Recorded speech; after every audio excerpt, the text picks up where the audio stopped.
আপনার সাথে কি কখনো এমন হয়েছে যে আপনি চেয়েছেন একটি জিনিস কিন্তু পেয়েছেন সম্পূর্ণ অন্য একটি জিনিস? আমার সাথে কিন্তু প্রায়ই এমন হয়। তবে সেদিন আমার সাথে যেটা হয়েছিল সেটা ছিল একেবারে টপ লেভেলের। সেদিন ছিল শুক্রবার। বাইরে ঝুম বৃষ্টি। কিন্তু পেটে প্রচুর খিদে লেগেছিল। ভাবলাম আজকে একটু রাজকীয় খাবার-দাবার খাই। ফোন বের করে সোজা চলে গেলাম ফুড অ্যাপে।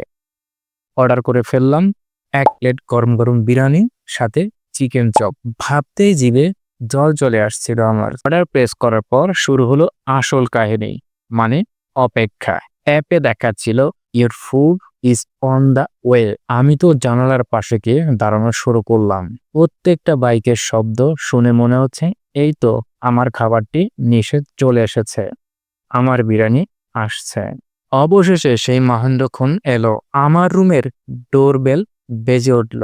আমি প্রায় দৌড়ে গিয়ে দরজাটা খুললাম। দেখি ডেলিভারি বয় দাঁড়িয়ে আছে। মুখে একগাল হাসি আর হাতে বড় একটি প্যাকেট। আমি চিন্তা করলাম, বাহ! রেস্টুরেন্টটা তো দারুণ। এত বড় বিরিয়ানির একটি প্যাকেট পাঠিয়েছে। টাকা দিয়ে ডেলিভারি বয় থেকে প্যাকেটটি নিয়ে দরজা লক করে আমি রুমের ভিতরে আসছিলাম।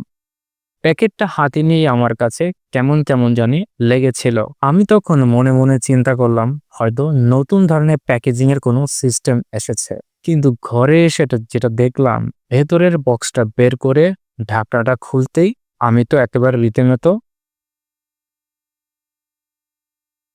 দেখি ভিতরের বিরিয়ানির বদলে রয়েছে আস্ত একটি ক্যাকটাস গাছ। কাঁটাওয়ালা সবুজ জ্যান্ত একটি ক্যাকটাস গাছ। আমি কয়েক সেকেন্ডের জন্য একেবারে স্তব্ধ হয়ে গেলাম। ক্যাকটাস গাছটি আমার দিকে তাকিয়ে আছে আর আমি তার দিকে তাকিয়ে আছি। পরে কাস্টমার কেয়ারে ফোন করে জানতে পারলাম আমার বিরিয়ানিটা একটি নার্সারির লোকের কাছে ডেলিভারি হয়ে গেছে আর তার কাঁটাওয়ালা ক্যাকটাস গাছটা আমার ঠিকানায় ডেলিভারি হয়ে গেছে। জীবনের সবচেয়ে বড় শিক্ষা আমি সেদিন পেয়েছিলাম, সব ডেলিভারির খাবার ডেলিভারি হয় না। আপনাদের সাথে এমন কোনো মজার ঘটনা ঘটলে কমেন্ট বক্সে জানাতে পারেন। মিলিয়ে দেখব কারটা বেশি সুন্দর এবং অবাক করা হয়েছিল।